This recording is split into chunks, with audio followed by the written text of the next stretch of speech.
guy, back of the pack ultra guy here. I've got Bobby Krill. I know I like to introduce my guests and tell them how I met them.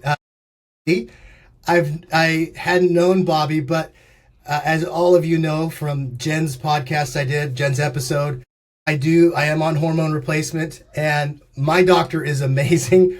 And he sent me a text and was like, hey, you gotta talk to this guy.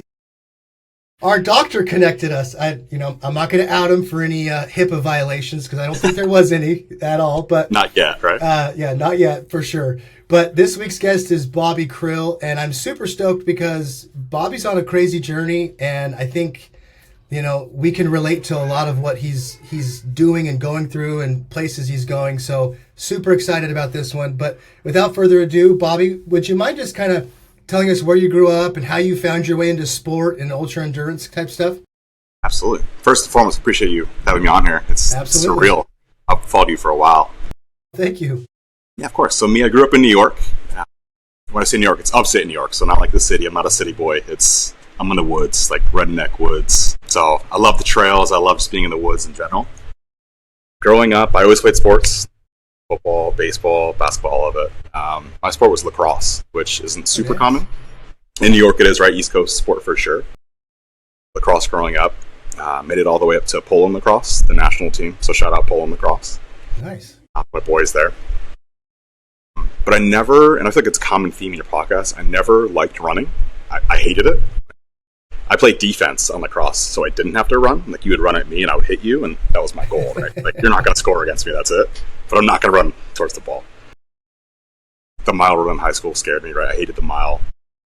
And that's kind of how I grew up. I just hated it. And make a long story short, after lacrosse, I kind of just did my own thing. Didn't really run, just kind of lifted. But gained some weight in the corporate world. I'm in IT, so a lot of sitting at a desk, a lot of really doing nothing, right?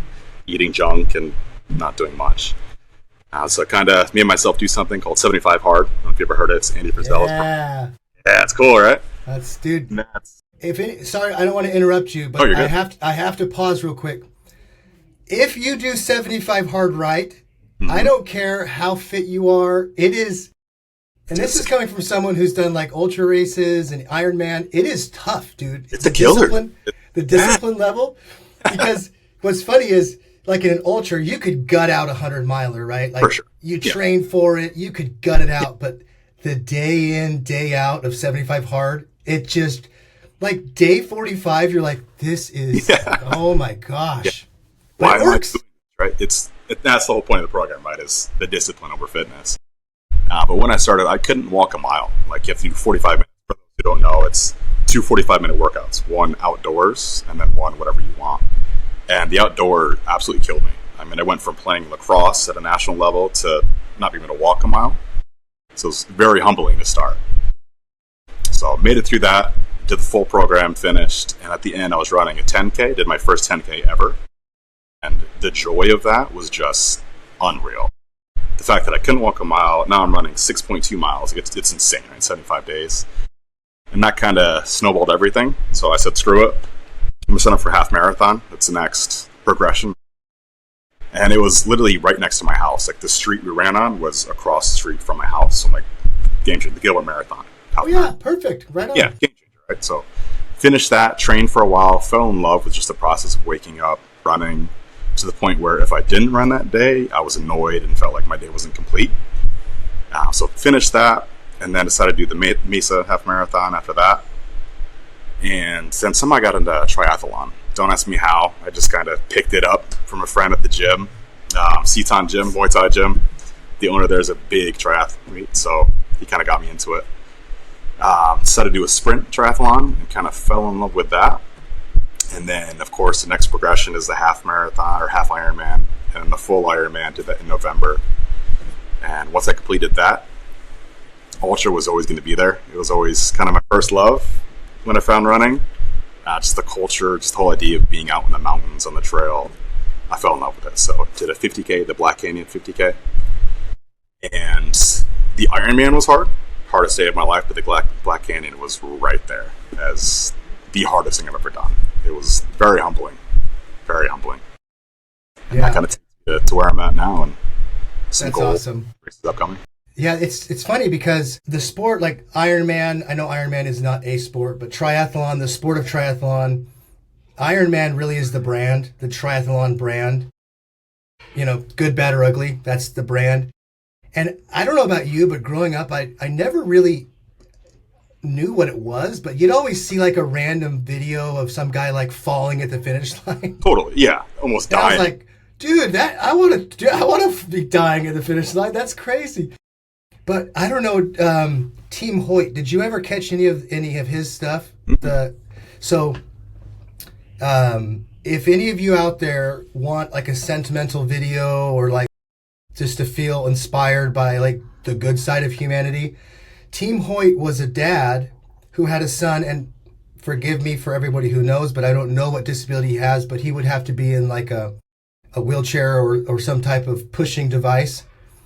And Team Hoyt, the dad, would take his son and do the whole Ironman with his son. So he would swim his son, he would push his son on the bike, pull his son on the bike, and then push his son on the marathon. And I think when I connected with that, I was like, holy crap. Like, obviously, Ironman's tough. Like, I'm not saying it's not tough, but you just added another extra level onto it. But anyone out there, Team Hoyt, I don't know. I don't know if he's still around. I don't follow him closely, but some inspiring stuff there if you want to, extra inspiration in the day. But it's so funny is that was my only understanding of Ironman was like some random video of a guy collapsing and then some amazing video of a guy pushing and pulling his son throughout the whole race. So I don't know if that's what it was like for you, where it's kind of a household name, but something that no one really understands. At least for me, I'm kind of applying my understanding across. So I don't know if that's how it was for you. 100%. I mean, most people go to the superhero, right? Iron Man. I mean, I coach youth sports, and like, you're an Iron Man? I'm like, no, I'm not Iron Man. I'm an Iron Man. Like, so yeah, most people, they hear it, but they don't understand what it is. They don't know what goes into it. But yeah, it was rewarding. It was super cool. But my heart, like I said, it's on the trails. It's ultra running. I mean, it's what I love. It's where I want to go. I mean, with the triathlon, there's the Ironman, and there's not much after that. Whereas with ultra, there's your 50K, 50 mile, all the way up to 300,000 miles. I mean, people are insane, but there's so many levels. Yeah, it's definitely something that has more of a stretch to it, because like they have guys that what is it called? The Uberman, I think is the next like phase up, which is even more of a microcosm of the sport. Right. Like, do I want to be like a 2-time Ironman, 3-time Ironman? Not really. I mean, I did it. Cool. But I want to do something else, right? Yeah. I don't know about you either, but like, and this is no knock on all the triathletes out there, but it's definitely more of a road running style culture. I remember being at Roadrunner Sports the day before I was doing my Ironman, buying some goo gels or whatever, buying some little knick-knacky things for the race. Good stuff. And I saw another guy with an Ironman shirt on. And at the time I had done a half Ironman, so of course I'm wearing my Ironman stuff too. So gearing up for the big one, Yeah, you're right. And I saw his, and I was like, "Oh, hey, are you doing the full Ironman tomorrow?" He's like, "Yes." And again, this is one guy in the whole system, but it's pretty close. I was like, "Cool, me too." He goes, "Yeah." And I was like, yeah, because I'd come from like a Spartan OCR background, and like CrossFit. If you see another CrossFit person and you're like, "Oh, you do CrossFit?" You're like instantaneous cult members. Yeah. You start like worshiping the same idols. It's like instantaneous connection. So going from that OCR CrossFit background, I was really taken back. Like, bro, I promise you, I'm not your competition. Right. I'm just gonna finish. That's total difference in road running and ultra running. Is like, I'm not competing with anybody, right? Like, back of the pack is 100% who I am. That's unfortunately where I'm going to be. Like, I'm not ever going to get first place. I don't want first place. I'm racing against me and myself. And that's where I'm at. Not to belate the point of the difference of the culture, but I remember doing my Ironman. I went out so hot on the bike, like if that was the only discipline, I like did great. But then obviously you have to do the running after. And about halfway through the marathon, I was like, my leg was just like locking up. And I remember in my mind, I was just like, I got to find ibuprofen. Like, because in my mind, I thought maybe it's like if I could, like inflammation, if I could calm that down. That's bro science. I'm not a doctor. This is not medical advice. No, I was makes like, sense. If I could get some ibuprofen. Yeah. So I remember very distinctly, I started asking all the other contestants and all the aid station. Mm-hmm. I do the air quotes because after you've done an ultra aid station, like the remotely. Yeah, not even close. Not even the same. And the answer was unanimously no. It was either no or I only have enough for myself. It's crazy, right? And so then I got like 3/4 the way done and finally found some guy at the aid station who's a volunteer. He's like, oh, I got a bottle. And again, this is not, do not do this. Do not do this. But he dumped a pile in my hand thinking I was just going to take a few. And then I took the whole thing and he goes, oh my gosh. And I was like, I just got to keep going. And then it loosened up. So it was great. But what's so interesting is as I've done ultra events, myself and then other people to me, you know, I remember at one point I was doing a multi-day event and I came across this gal and she was wearing like a visor, no sleeves, kind of a tank top, and she was just baking. She's kind of fair skinned and she's baking. And I looked at her, I was like, when's the last time you had salt? Like, what can I give you? I need to help you. And then people have done that for me. Like I remember I was sleeping on the trail and some guy came and he was doing a shorter distance. And so he kind of like moved my foot and was like, hey, are you okay? And I was like, yes, I'm just sleeping. He's like, can I give you anything? Yeah, can I give you anything? But it's just such a different feel. Because I remember, you know, begging for just one ibuprofen, sir, please. You know? Yeah. And then, you know, to Ultra World, you better watch out what they're going to give you. Because I remember one guy, I was like, he said, do you have any ibuprofen? Yeah. So I gave him my bag and then we kind of split up. And I saw him later in the race. He's like, oh, hey, can I get my ibuprofen bag back? He's like, oh, yeah, I'm so sorry. I forgot to give it back to you. Also, let me give you this gummy. And I was like, okay. And I'm like deep into this 100-miler, so I didn't even ask him what it was. So I ate it. And I don't use THC or anything. So I'm not very accustomed to anything.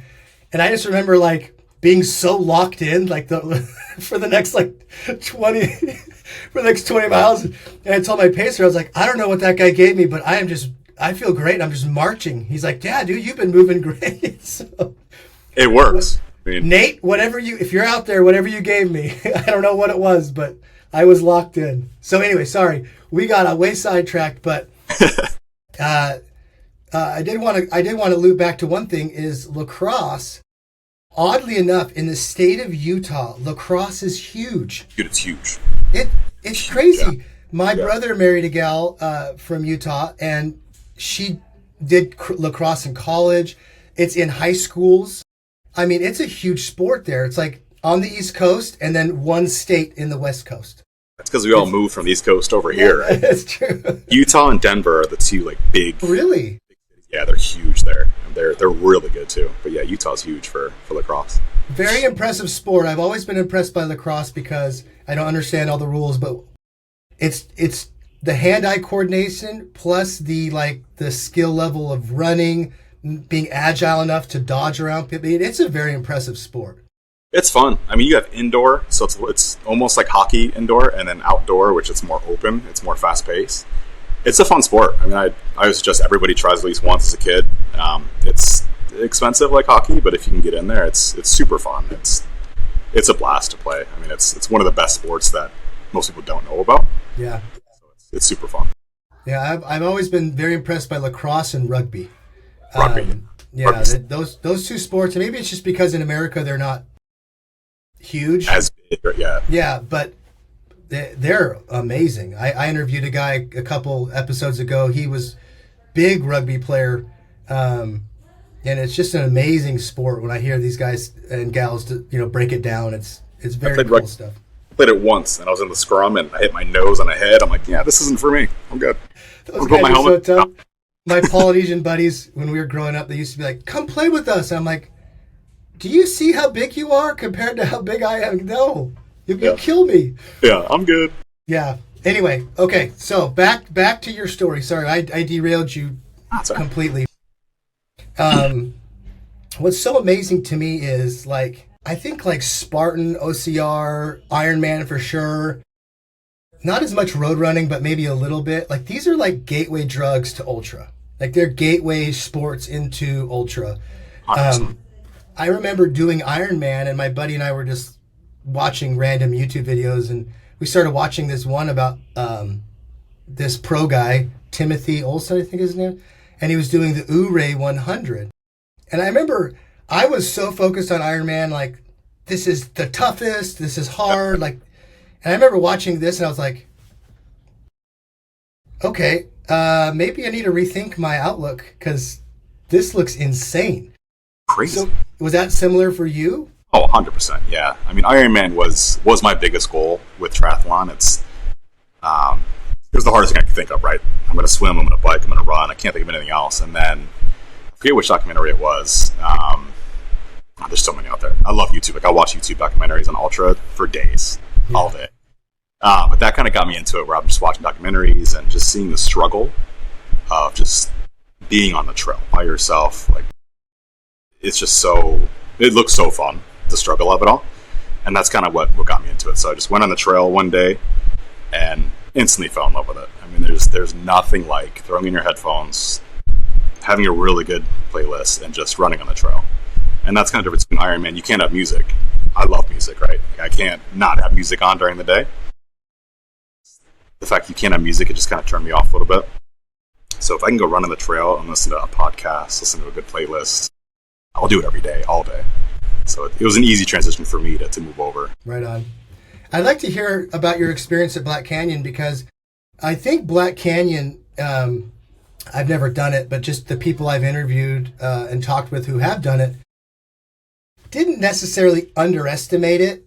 But when you look at the course, you go, that's kind of net downhill. Like, I think that's going to be easy. That's, again, I'm not saying it is because I've never done it, but that's the feeling I've got from talking with people. So I'd love to hear about your experience there, especially coming from Ironman right into a pretty tough one. And not to mention tough, but the who's who of ultramarathon shows up to Black Canyon. I mean, everybody, it's packed full of the who's who of ultramarathon. Yeah, getting my bib, I geeked out on everybody. I loved it. But that was my first thought. I was looking at races. I'm gonna do 50K. It's only a little bit more than a marathon. I've never ran a marathon in my life other than Ironman. But I'm, it's 50K, no big deal. It doesn't sound a lot when you say it out loud. You think about it, right? I had no idea what I was in for. I looked at Black Canyon and saw it was kind of downhill too. So I'm like, perfect one, not a big deal. It doesn't feel like downhill at all. It felt like I was climbing the mountain the entire time. But I feel like I got the full experience. The first mile, I went way too hot. Like I'm not a fast runner. My best mile, I think, is like an 8:20. I ran a 9:15 for the first mile because it's on the road. So my road marathon kind of came in. Yeah. And that was miserable. From there, like you get on the road and then you hit the trail and it's up a little incline there, and that absolutely just killed me. So it was a battle on from like mile 2 to all the way to. I got my first experience with blisters. So I had like golf ball sized blisters on my feet, like 4 of them. So I changed my shoes halfway through. It was a blast. I mean, looking back, I hated during like 6 times. Like, what the hell am I doing here? Like, why am I doing it? I paid money, signed up to do this race, and be miserable. But it's the lowest of lows, but then the highest of highs make up for it, right? Like the finish line. So I'm a father. I have 3 kids. Everything I do is for them and my wife. Coming down the mountain the last mile, they were there, and all you hear is, "Daddy, Daddy, you're doing it." And I like to think I'm a macho man, but I cried like a baby, like tears. I'm like, "Oh my god, I can't!" Absolutely, it's the coolest experience. And then like you see him down the hill, and I'm like, oh, it was immaculate. They ran to me for a little bit, like maybe 200 yards towards the finish line. It was just one of the greatest days of my life. I mean, I felt it was super cool. I agree with you. I've had very similar experiences. I am not very macho, but I still had the same reaction. Yeah, there you go. Where it's like, you know, it's just so humbling. Like when you come down and you see these people who are really there to support you.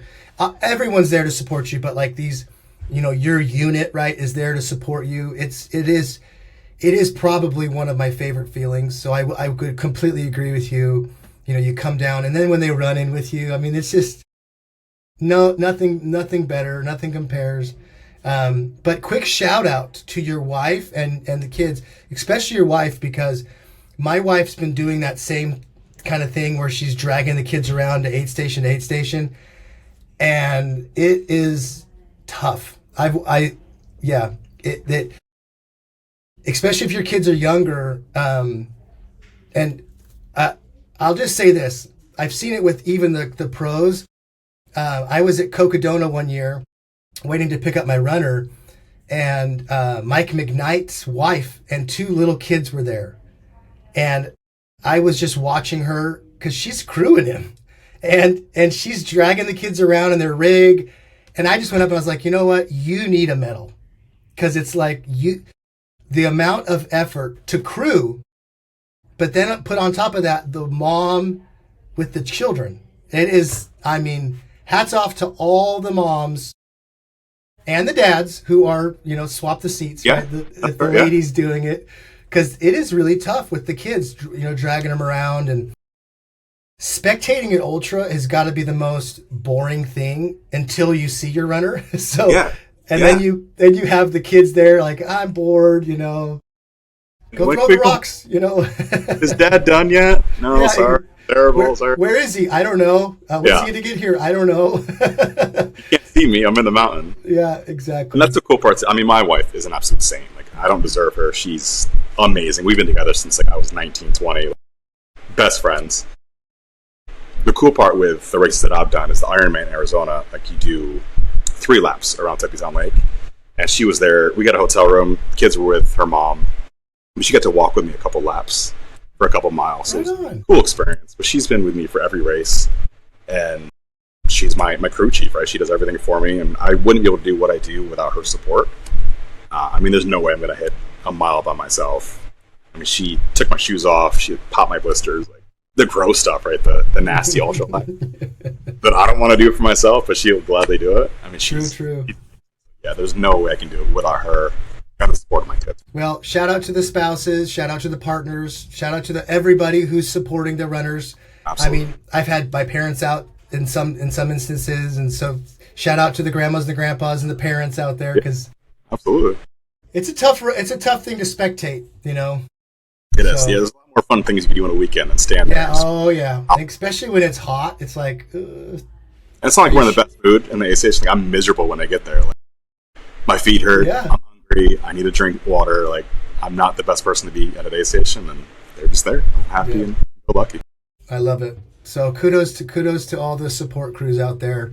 But Bobby, you don't strike me as the kind of person that's like, yeah, that 50K was just. That's awesome, and I'm done now. So I'd love to hear more about kind of what you've got your eyes on. You know, what are you thinking for what's next? Yeah, I got a lot of plans in the future. Right? So I'm 37. I figure 15, 20 more years in the sport if I'm lucky. Not that I'm a great athlete, but I hope I can make it that far.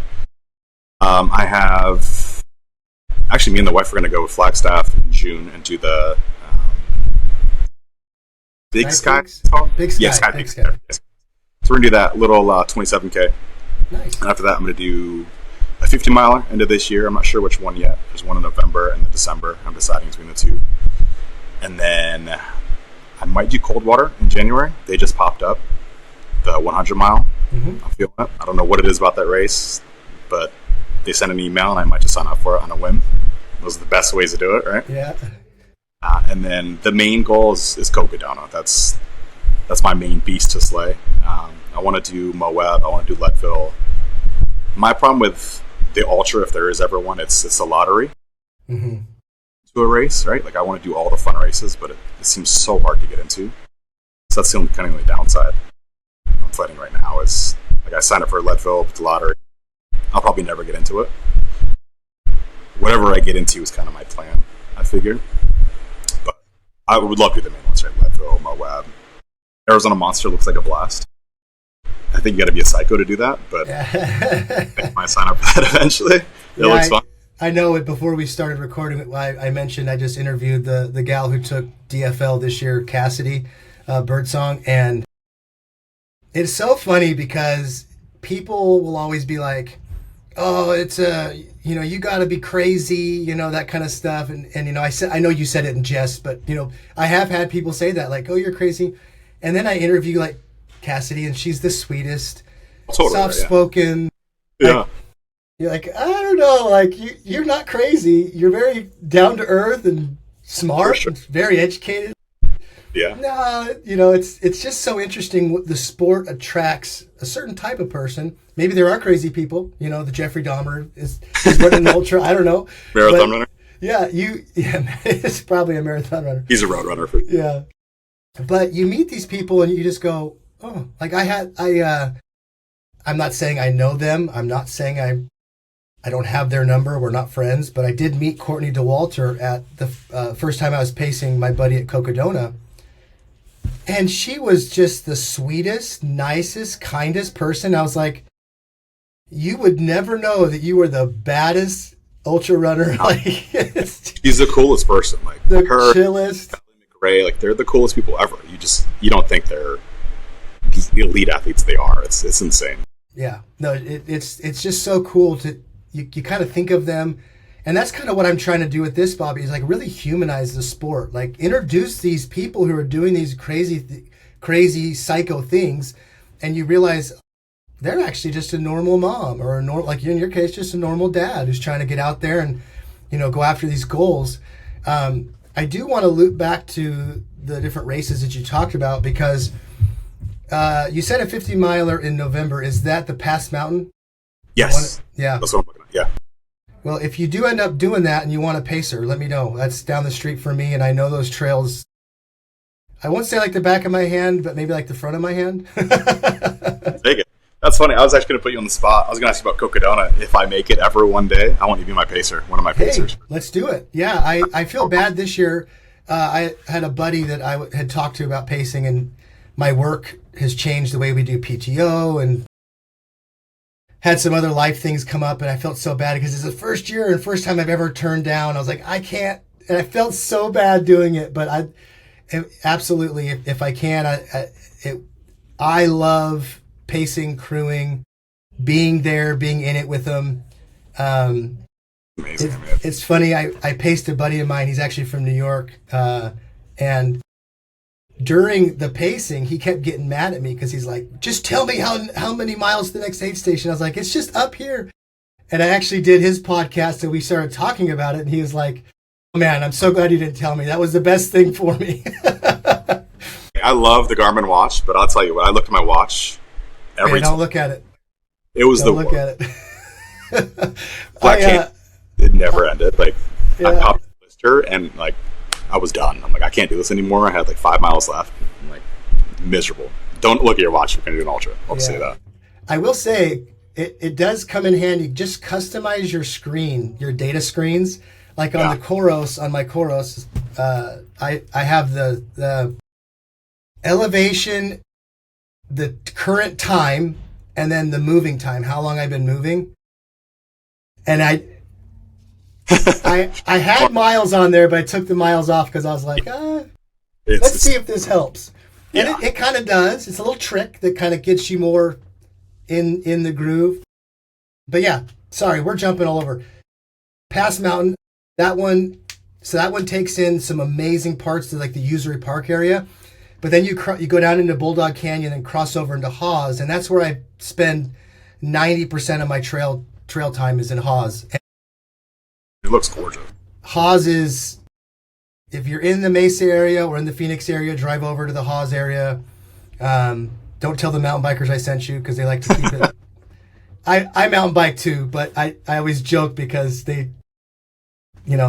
it's their trails, right? Yeah, I mean, I'm not knocking mountain bikers at all. It's just you better get out of the way. Like if you're running up a mountain and they're coming downhill, you better jump out of the way. Yeah, I always keep one earbud just one earbud in so I can hear the mountain bikers, rattlesnakes. Listen for the bell, right? Yeah, the bells are their hubs, and the zzz, that makes that buzzing sound.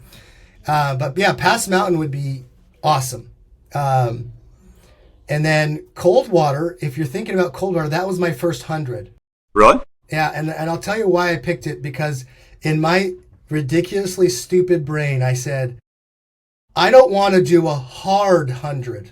I want to do an easier 100. If that's a thing, right? Yeah, I don't know how that math ever mathed in my mind, but it was totally ultra math. But it has just enough elevation that you are climbing, but it's not like Mogollon Monster or Leadville or Ouray. It's more flat. Not as flat as Javelina, I don't think. Someone's going to correct me on that in the comments, but I think Javelina is flatter. But why I like Coldwater is the Javelina 100 gets all of the credit for the party race. And it's a party. Everyone shows up. We've talked about this on the podcast, so it's like a reoccurring theme. Like Javelina is a nuts party. Everyone's dressed up.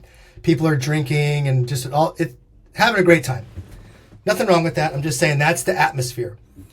Coldwater is like the redheaded stepchild to Javelina. Nobody's there. It's like, it's not it doesn't ever I don't think it sells out, but it gets, it's like the crews, the runners, and that's it. So if you're looking for, it's low key. And I didn't know that at the time, but when I first showed up for it, I was like, where is it? Where is everybody? Where's the music? Where's the party? Yeah. But it's the same idea, right? Like a loop course and the washing machine. At least when I did it, was washing machine style. And I don't love loop courses because I don't like coming back into the home base and being like, I gotta do this again. Gotta go back out. But it's also good because if it's one of your first ones, and you're always coming back, right? Like, nice, right? You can grab your gear. You can grab, something you forgot. Like I forgot a hat on my last lap. It was like all hot. Visual. So I was wearing this visor I found at the aid station and didn't even cover my face or anything. It works. But anyway, Coldwater, that'd be a good one for your. I don't know if that's what you're thinking for your first 100, but that's. Yeah, I signed up for Javelina, but I'm on the wait list. Like everything else, it gets signed up so fast. So I'd love to do Javelina, but Coldwater sounds like a blast. It looks gorgeous. It's beautiful. Can't go wrong. Can't go wrong in the desert, right? It's absolutely gorgeous. And what's nice about Coldwater too is the weather. It really does cool down. Where Javelina can still be so dang hot. It's wide open too, right? Yeah, and we're both desert rats, right? Like we are obviously living in Arizona, but it's still really hot. And Coldwater can get warm in the afternoon, but early morning, evening, overnight, obviously, super nice. Watch I say that, and then this year it's this random hot. Yeah, you just jinxed it, right? It's going to be 120. I hope not for all the athletes out there. Right. But yeah, Coldwater is a great option. You listed off some big ones for sure. Obviously, Cocodona just went to a lottery, so all of us who got in before that were spoiled and just signed up at leisure. Like, I think I might want to do that this year. Yeah, let's go for Phoenix to Flex. Yeah, that sounds great. I'm going to take the next couple months to save up, and then I'll just, whatever. That's how it was. It was like, I'll just think about it. And that's how it should be. I love the sport. It's progressing, but it shouldn't be that hard to get into a race that you want to race. Like, I'm going to train for Cocodona in hopes that I get to Cocodona, but if I don't get it, then I can always go run 250 miles, right? I don't run for the medals, but it's the fun of being on the trail, being with the people. No, look, you could do an FKT, like you could plan your own route, you could do all that, and that's cool. I've got a buddy who owns the FKT for the Maricopa Trail Loop, counterclockwise and clockwise, and he's an animal. He's amazing. But there is something cool about the support you get at the actual event, and Aravaipa obviously is the premier race company. Not taking away from other race directors, race companies, but Aravaipa is absolutely ridiculous with their aid stations. It's just next level. And so I like that. I like the idea that I can just go and I know that I can take some gels or some pocket food for 11 miles and then I'm going to go have a hamburger. Yeah, right? Or two, you know? Yeah. Quesadillas, I'm in love with quesadillas now. Yeah. Oh, yeah. Like Annie, I'll tell you that. The yeah, chili. Paris. Yeah, I want some chili, you know? But yeah. So that's that. Yeah, so I get it. I get the draw to the race because there's something to be said. Like you do pay out the nose, but you could eat your way into like paying back, you know, at least zeroing out your race fee. Oh yeah, for sure. But yeah, I would also say too, I had an interview and I met a gal, Ashley Nordell. I met her at Spike Camp and she's phenomenal, but she just goes and does like these crazy adventure runs. But she loves like these little homegrown races, which obviously have no wait lists. And what's crazy is like the 200-mile plus distances, they're popping up everywhere. So, I mean, you could definitely find one where there's support and all that good stuff. Because they're popping up like crazy. So, for sure. But I get it. Cocodona, there's some mystique to it. Yeah, it's the name, right? It's Super Bowl of ultra, right? Yeah. And then, you know, next year they're going to come out with some crazy 400-mile distance or something. You know, it's just going to keep getting crazier and crazier. But even like the Arizona Monster 300, like I think maybe because it could just happen, it's in my brain, but it looks insane. Like I want that full on. I want to take a trail nap. I want to fall asleep walking. I want all of it. I want to hallucinate, see what I see. I want the whole experience. Well, any one of those distances will give it to you. That's what I've heard, so we'll see. And even some of the hundreds, man, like some of those tough hundreds, like Mogollon Monster's super tough. Oh gosh, I mean, I'm going to leave some out. I keep talking about Ouray, but Ouray would be, I think Ouray is one of the races that doesn't get enough clout. It has the clout, but it doesn't get enough buzz about it because I think it's like 40,000 feet of climb or something like that. I'd have to double check, but it's insane, man. In the mountains of Colorado, two guys that I know from a running group that's locally here, the State 48 Runners, they did it. And the one was telling me, like, there's nothing flat. It's either up or down. It's just constant up, down. In, like, I think they call it the Swiss Alps of the United States. Like, they're just, the mountains are, just insane. But you can find those races. I interviewed a guy up in Utah, and he was telling me about the Bear 100 is nasty. The Wasatch is nasty. I mean, they're everywhere. I mean, you could get that hallucinations. You can't really sleep in 100 unless you're super fast, I guess. But yeah, I mean, you can get that toughness, and some of those races still you can just they don't get the clout, I guess, or the mystique that they deserve, and sign right up for them. Yeah, and I'm sure I'll fall asleep. I mean, that's the cool part with like back of the pack, right? Is we're on our feet for longer. We're like you're pros, you're done, and as fast as possible, right? Like you don't stop running. Where I'm not going to run the whole thing. I guarantee. Like, I'm going to walk. I'm going to crawl. I might cry a little bit on the way, but like we're on our feet for the longest amount of time, and it's super cool to see what people do and the stories. And it's exciting. It's really fun, and I love talking to people who are on the more of the starting part of their journey, because that Christmas morning feeling about racing is still there, and you know, it gets me excited when I talk to people that are, you know, on that side of the journey. Really does remind you of like what it was like when you first, you know, you're finding these YouTube videos. It's so fun. It really is, and that's kind of, I go back to Ironman. But like I did Ironman, and afterwards I was empty. I did it. I hit my goal. There's nothing else, and for a few months I'm like, I don't know what to do. I don't know who I am, what my goal is. Black Canyon got me kind of back, where now it's 50K, and it's leveling up to all the way up to whatever I want it to be. So I feel reborn again in a sense. So it's super cool. No, for sure. And that those feelings, like you just mentioned, of like after Ironman, like the post race blues, like after you knock out your first 100. It was bad. I mean, the high after your first 100 is pretty high, and then you drop down. It's like you're kind of like an addict. You're like, oh, what's next? I gotta get it. Sign me up. Yeah. And then you do another 100. Maybe it's harder and it's like, yes. And then you do the 200 and you're like, the high is even higher. And then the drop is even lower. And you're like, I gotta get it again. It's good to be addicted to that, though, and nothing else, right? Hey, well, I think it's, although I did read an article the other day saying how unhealthy ultramarathon was, and I almost wanted to reply back as like an editorial comment and be like, I don't think anyone ever is saying it's healthy.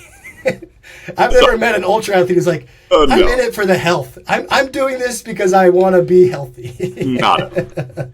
My knees probably need to be gone by the time I'm 50, but until then, I'm going to do it. Right? The amount of junk food you consume, like it's no one's saying it's healthy. So yeah, no. Anyway, I wanted to ask you about something else that's unrelated to this, but we kind of mentioned before.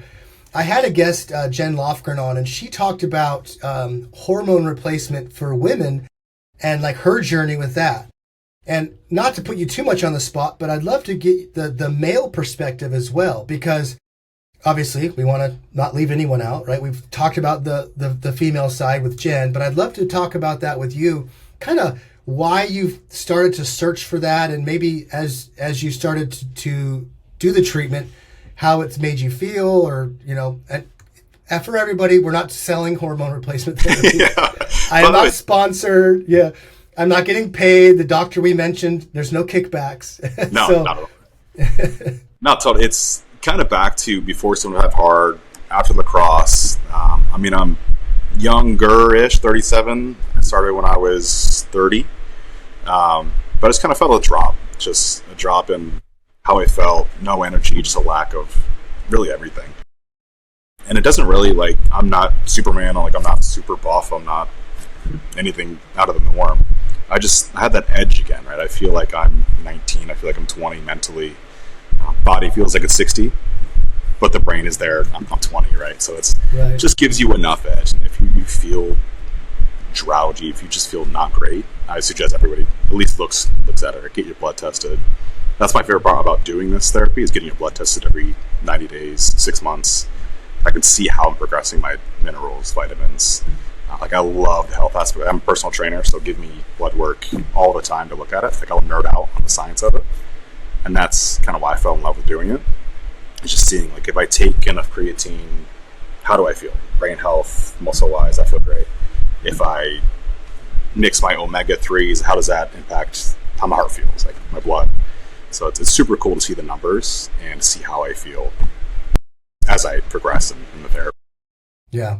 It's interesting because I think as men, at least when I tell people I do hormone replacement, or it comes up in conversation and I say something like, "Hey man, you should really, you know, some of the symptoms you just described, you should probably go get checked out." The number one thing I hear back from people is, "I have no problem in that department." That's pretty much everything I hear that from men all the time, and I just look at them and go, that's not the symptom I'm talking about. Right. Yeah. There's stigma behind it, right? Like, I'm not going to take steroids. Well, it's not steroids. It's testosterone. It's free testosterone. Your body already has it. It's just a little edge. Like, there's definitely a stigma. Yeah. Every man I've ever seen in the testosterone clinic does not look like a bodybuilder. I'll just tell you that. Probably the opposite. Yeah, not at all. It's like normal guys, you know, but it's so interesting because, you know, that's the stigma behind it, is like, it's like, I don't have ED, or I don't have a problem in that department, or, you know, it's not that at all. It's like, you're sleeping, how you feel during the day, your energy levels, your mood. I mean, it's so much more than that one thing that everybody focuses on. And I think that's something that is a disservice for men, because you think, oh, I'm good. And you're like, are you? Are you? Yeah. Like, are you really? Truly good?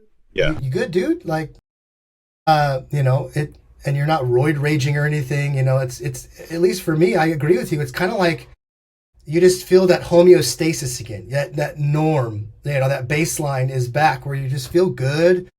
Your mood's good. Your sleeping's better. Although my wife did kick me last night because I was snoring. So do a bit of sleep sometimes.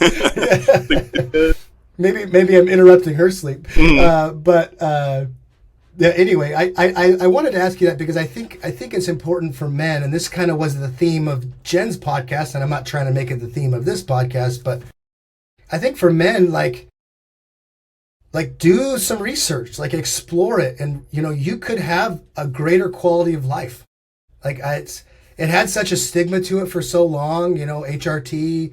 Oh, it's I don't need that, but just look at it. Look at the symptoms. It's not what you're thinking, and you'll be shocked. Even now, like with peptides and everything out there, it's great if you use it correctly. You can overdose and you can become a monster if you want, like Vitor Belfort, right? UFC, like you can cheat for sure if you want to, but nobody's doing that, right? No doctor's going to do it, right? So it's not, you're not cheating, you're not like doing anything out of the norm. It's definitely recommended, and the blood work alone, like I said, is worth it just to see where you're at. Get your blood drawn. If it's low and you're okay with that, cool. If not, try it out, see if you like it. It can't hurt, right? Heck, there's a cash lab by my house. I think it was like $65 to get tested. That's not bad. Yeah, I was like, and it was actually it was with Dr. Rasmussen. It was in between my blood draws, and he's like, "You want me to send someone out?" And I was like, "I could just go to the cash lab for $60, But yeah, go to a cash lab, get tested, right? It's not like some guy in the back of a van or something. It's an actual clinic, Oh, he doesn't come to you? No. Oh, I get the guy with the van now. Yeah. That's some good marketing. As long as it's an old, crusty, 70s van. All blacked out van. Just come on in. Another thing I wanted to say about this, too, is it's true. Men do not go to the doctor. Like, I would have to be so sick or a bone protruding from my leg as I fell for me to be like, well, it's time to go to the hospital, Yeah, I have to go this time. Yeah. But what's so nice is, especially, and again, I'm not selling this clinic. I'm not even going to mention the name just to tell you to show you that I'm not selling the clinic. But it's so nice because when I do visit with our doctor, he never says, oh man, you're low on X. Go take this pharmaceutical medication. Not once. He'll be like, here, I'm going to prescribe you some beef liver. Yeah. Oh, okay. Or hey, go buy some different omega-3s. Those ones might not be the best. I mean, it's so nice to have somebody like looking out for you and be like, hey, this is not like danger zone, but it's not great. So try this. And it's always like a natural alternative. And he'll tell you, if that doesn't work, we could look at something else. But he's always pushing a natural alternative first. And I love that because I went to one clinic and I guess he felt like my cholesterol was bad, and that's a whole nother story, and I don't want to go down that road. But he was like, I need to put you on this cholesterol medication. I was like, no. Yeah, no. First of all, I'm 2 points outside of what you're saying is good. So, and I'm going to go get on this lifelong medicine to, control something that's 2 points outside of this range that you're saying. Anyway, there's probably a doctor who's going to listen to this. I have two brothers that are doctors, and they always think I'm nuts. But, it's just so nice and refreshing to not have, like, pills pushed down your throat. And that's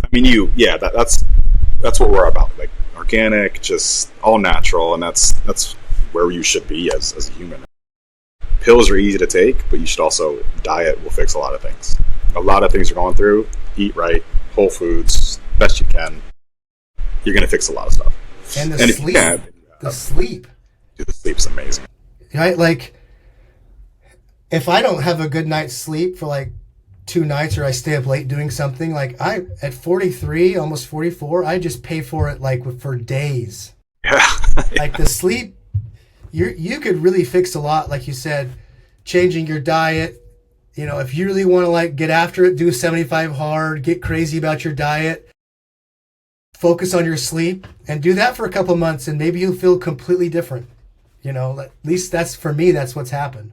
Yeah. I mean, that's the cool part with Ultra is you're running 10 miles, 15 miles a day, give or take. I mean, if you can't do that right now, for anybody listening, go on a walk. I mean, like I said, when I first started, I couldn't walk a mile. A few weeks later, I was walking a couple miles. I slept great after that. I mean, get outside, get off your phone, watch a little YouTube, but after you're done watching this, get outside, go for a walk, get some sunshine, eat right, And I promise in a week or so, you're going to feel a lot better then. Amen. I completely agree with you. I had a guest, a friend actually, Eric Hapa. No, excuse me, not Hapa, Hapoja. Eric Hapoja. And he said that when he started his journey to lose weight, he didn't even put distance on his goal. His goal was to stand outside. He said, I'm going to get outside. Because he in his mind, he's like, I just can't stand outside. How weird would that be if I'm just standing in my front door, you know?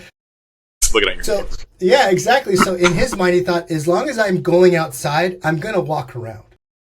And that was how he started his goal, was I'm just going to go outside. You know, get outside, go for a walk. Go for a walk with... Go to your mailbox that's 500 feet away. It's just... Me and my wife, we did 40-40. So basically you read the Bible verse for 40 days and you walk a mile for 40 days. It's like Lent for Lent. And it was amazing. We built the best habits in 40 days. It's only a mile. It's not really a lot. But it built the best habits for us. Like, we're eating better. We're meal prepping daily now. It's right on. You build those little habits, they're going to build. And then you're going to sign up for an ultra race. You're going to sign up for an Ironman. You're going to do the big things.